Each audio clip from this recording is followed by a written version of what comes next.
The St. Anne Health Department says it has increased its effort in tackling a serious rat infestation problem in the parish. Chief Public Health Inspector Leroy Scott says since the start of the year, the health department has seen an increase in the number of complaints about the rodents. TVJ Shamela Pullen has that story. Madras and Blackstone Edge are just a few of the rural communities in St. Anne affected by rat infestation. But Chief Public Health Inspector Leroy Scott says the problem is also affecting town centres such as Ocherius and St. Anne's Bay.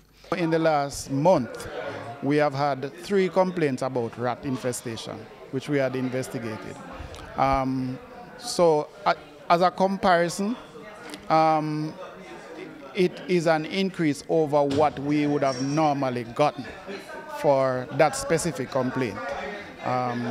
Because I don't recall us getting any in February or in January either. According to Mr. Scott, a breakdown in garbage collection, improper disposal and storage has been blamed for the problem. We have observed, at least in a few of our common areas, where persons congregate, that we have sighted rats during the daytime, which would indicate that there is overpopulation of the rats. Once you are seeing them during the daytime, because they are normally nocturnal animals. He argues that if the issue is not addressed soon, it could have serious health implications, transmitting diseases such as leptospirosis, which can be deadly. But also to take precautions to ensure that their garbage is properly managed, that their food waste is packaged and disposed of appropriately, and that areas where